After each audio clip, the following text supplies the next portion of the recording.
Eu sou Manuel Carvalho e este é o P24. Vem aí uma reforma. O Governo quer mudar a cúpula do sistema científico de alto a baixo. Posso garantir que não vai haver a penalização de qualquer projeto. Obviamente, os financiamentos de doutoramentos, de projetos de investigação científica, aliás, nós reforçamos muito o financiamento nessa área. Ainda recentemente colocámos mais de 55 milhões do que aquilo que estava previsto para financiamento de projetos de investigação. Obviamente vamos garantir todo o financiamento. O que nós queremos é mais ciência, melhor ciência. O Ministro da Educação e o seu congénero da Reforma do Estado decidiram pôr pés ao caminho para tentar retirar o Governo do atoleiro ideológico da imigração ou da educação sexual. Em conjunto, anunciaram uma das maiores mudanças na orgânica do Ministério da Educação, Ciência e Inovação em muitos anos ou décadas.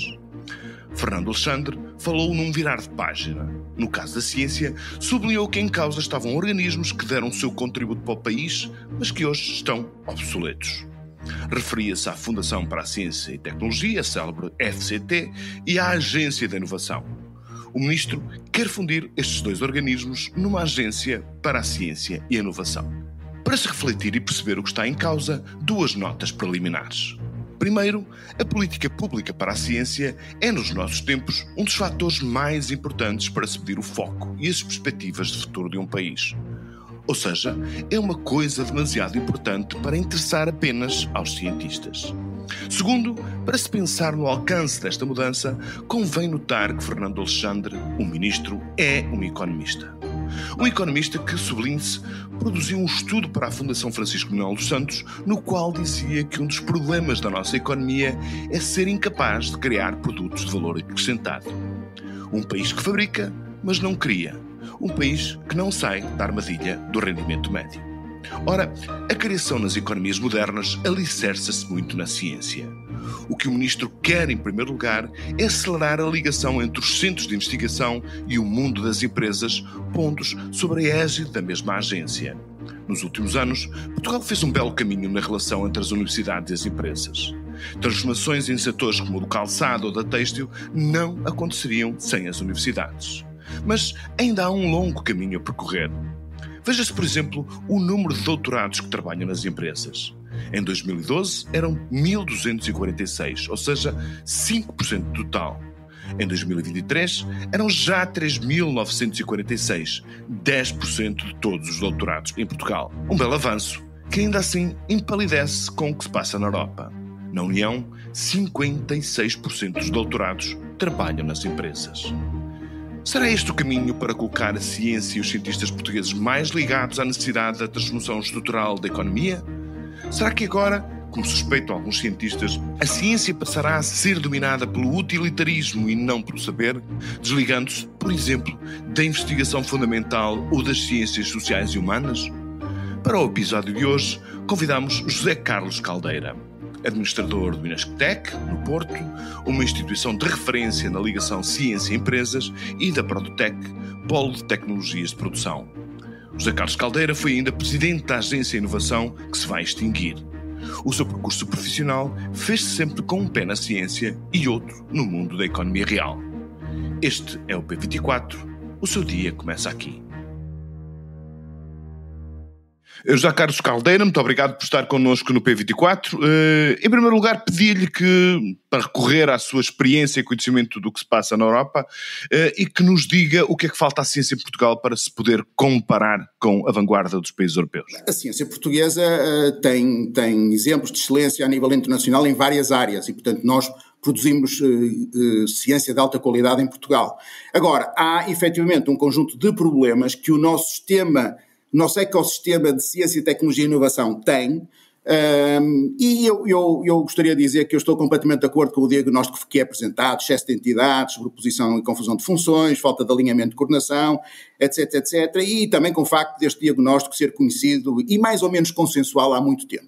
Portanto, eu acho que a primeira coisa que devemos fazer é, felicitar o Governo por tomar a decisão de intervir nesta área e tentar resolver algumas destes problemas que causam dificuldades aos cientistas e aos inovadores que existem em Portugal. Estamos a falar de quê? De burocracia, atrasos... Estamos a falar de um conjunto de entidades e de instituições muito grande e com sobreposições e dúvidas de intervenção, etc, etc. E, portanto, aí há claramente uma vontade de simplificação. Temos depois isto do lado público.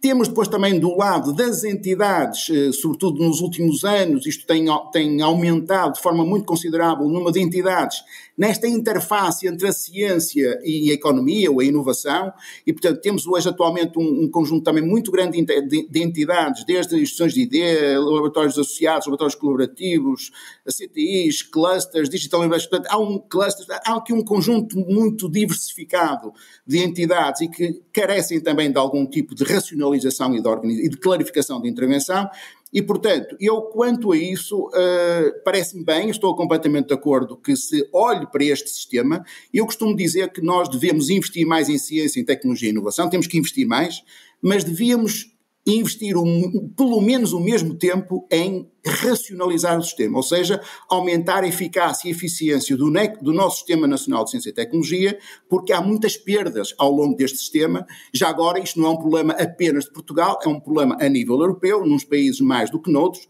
mas nós temos efetivamente aqui um problema e que às vezes dificultam em casa, e naturalmente aquilo que já referiu, a burocracia, etc, etc, causam dificuldades acrescidas às entidades e às pessoas que trabalham neste sistema. Uma das questões que tem sido muito referida, e o José Carlos Caldeira tem falado muitas vezes sobre isso, é no problema da transposição daquilo que é a nossa ciência para o saber, portanto, para a atividade das empresas, ou seja, a criação de produtos com valor acrescentado que, regra geral, é a ciência e a investigação científica que os consegue produzir. Isto a partir do momento em que a Agência da Inovação se funde com a Fundação da Ciência e da Tecnologia, não corremos o risco de ser a economia, ser o negócio a superentender, digamos assim, aquilo que são as prioridades da ciência em Portugal? Há muitos cientistas, como sabe, que colocam isso no cerne das suas prioridades. Sim, sim. Deixe-me primeiro referir que os meus comentários se baseiam unicamente no que veio ontem a público e, portanto, sujeitos a serem corrigidos quando se conhecerem mais detalhe daquilo que está a ser implementado, não é? Portanto, ontem estamos-nos a referir à quinta-feira, portanto, que é, nós estamos a gravar este episódio na sexta. Exatamente. Portanto, na quinta-feira, quando foi anunciado e quando foram distribuídos os primeiros documentos sobre estas matérias. Primeiro, eu tenho que reconhecer que o potencial transformador positivo daquilo que foi proposto em vertentes como a clarificação e a simplificação do panorama institucional, uma maior coerência e complementariedade entre as várias políticas, programas e instrumentos de apoio à ciência, à tecnologia e à inovação. Uma capacidade acrescida, isto é muito importante, hoje em dia, uma capacidade acrescida de conjugar ciência, tecnologia e inovação com educação e formação, ou seja, a capacidade de conjugar desenvolvimento tecnológico com capacitação de recursos humanos aos diversos níveis, e um maior alinhamento e coerência e complementariedade entre os programas nacionais e os programas europeus, e, last but not least, enfim, já falamos sobre isso, uma simplificação de processos e uma harmonização de regras e procedimentos. Tudo isto são resultados positivos. Depois, há aqui uma outra questão, que aliás também está referida, que é uma transformação destas implica necessariamente mexer noutras componentes, como a lei da ciência, ou o modelo de organização e de financiamento das entidades ligadas à ciência, à tecnologia e à inovação. Essa vontade também já foi anunciada pelo Governo, e o alinhamento dessas alterações com este modelo será fundamental para o seu processo. Agora... Sim, mas a questão essencial é, vamos transformar, portanto, a ciência como uma espécie de muleta da necessidade económica? Ora bem, da maneira que está descrito, parece que não, mas eu tenho aqui algumas questões que era isso que eu gostaria de destacar, que são as questões que eu, digamos, acho que era importante ponderar numa transformação destas. Primeiro, a questão da arquitetura.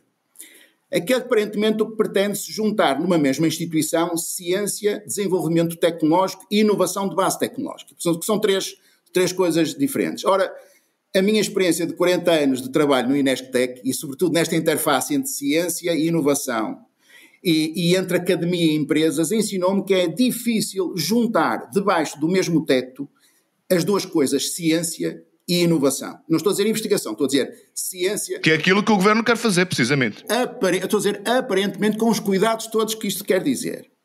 Porque se, por um lado, é possível e até desejável conciliar desenvolvimento tecnológico e inovação, ou seja, mais a parte da investigação aplicada e depois o desenvolvimento tecnológico, a industrialização e a inovação. A transferência de tecnologia, sim. Exatamente. Já conjugar estas duas coisas com a atividade de investigação científica mais a montante já é mais difícil.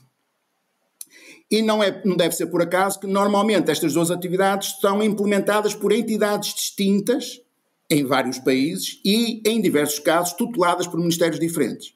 2 exemplos só para percebermos.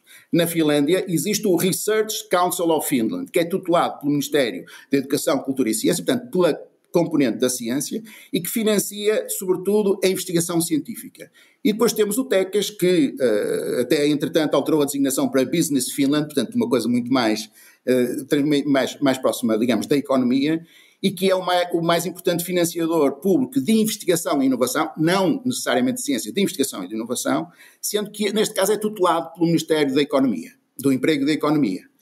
Pronto, a Finlândia é um país comparável connosco, enfim, em termos de dimensão, e é um país que, digamos, que está na vanguarda do desenvolvimento tecnológico. E o outro exemplo que eu gostava de comparar é com a Espanha, porque a Espanha tem, aparentemente, um modelo semelhante, ou seja, em Espanha temos na mesma uma fundação para a ciência e tecnologia espanhola, que é, digamos, que é tutelada pelo respectivo Ministério da Ciência, e depois temos o CDTI, que corresponde à Agência de Inovação, e ambas as instituições estão tuteladas debaixo do mesmo Ministério, do Ministério da Ciência, da Inovação e das Universidades, mas são 2 entidades distintas, não são fundidas, não estão juntas.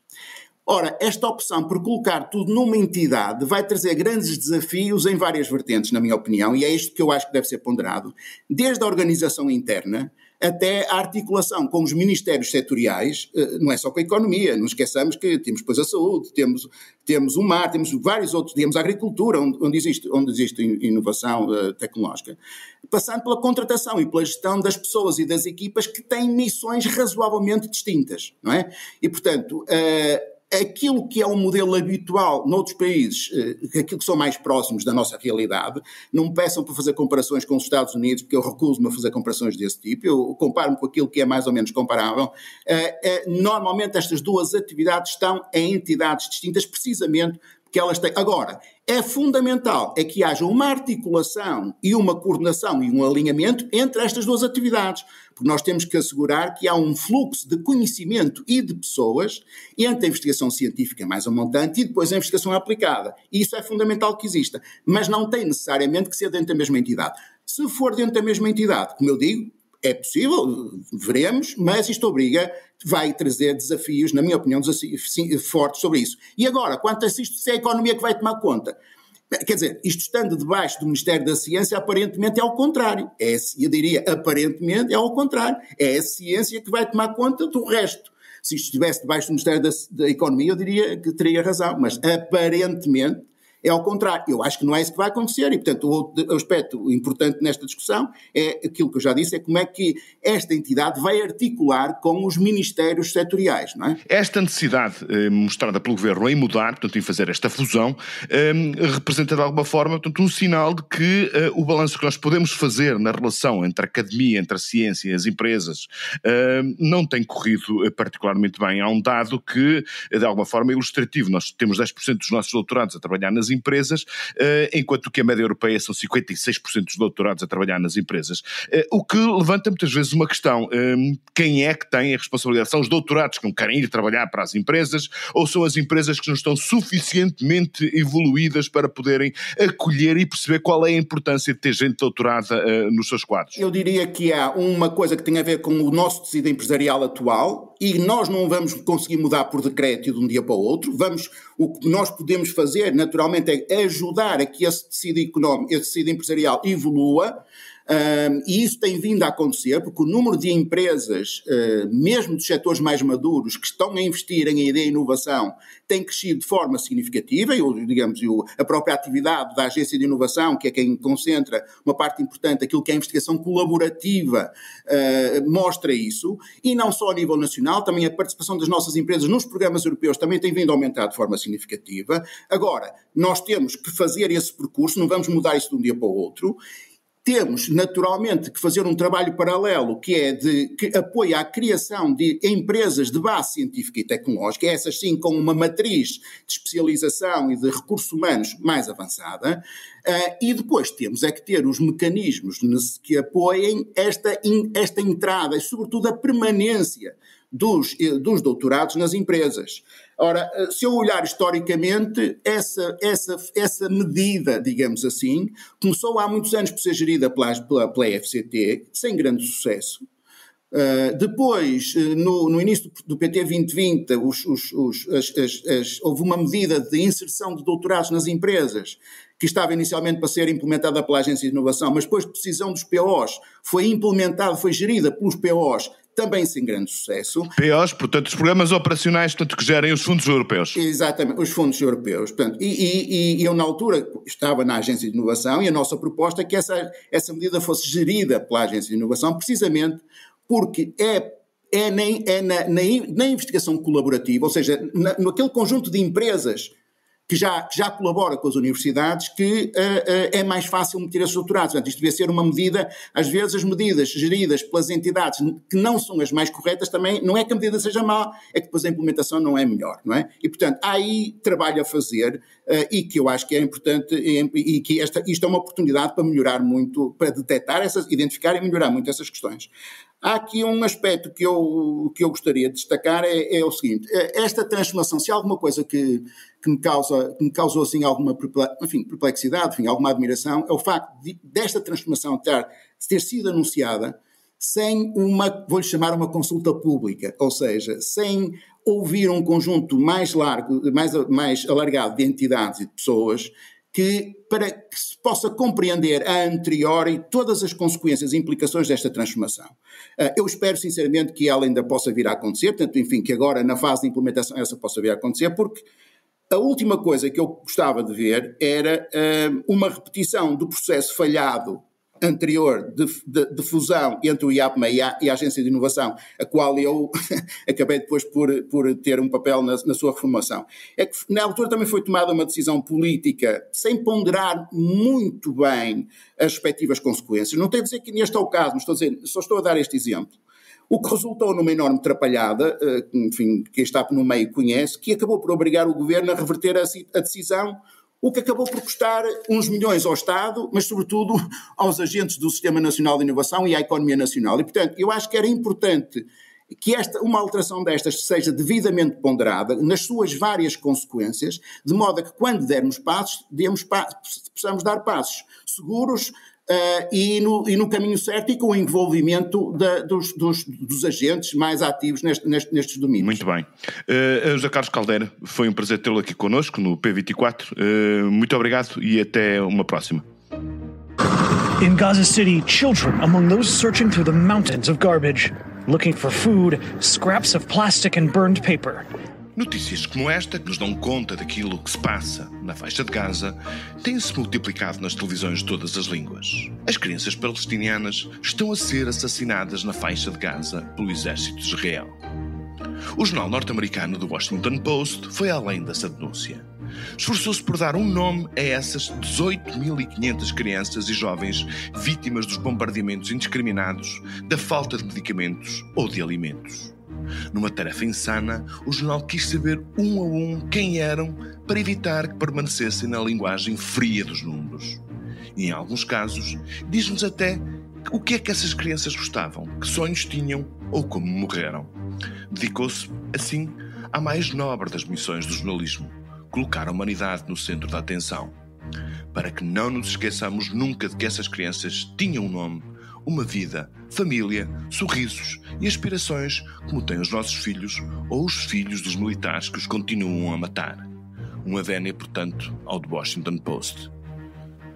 O P24 regressa amanhã. Tenha um excelente princípio de semana. Para não perder os novos episódios, subscreva este podcast do Público na sua aplicação preferida. Para além deste programa, há mais para descobrir em público.pt/podcasts. O Público fica no ouvido.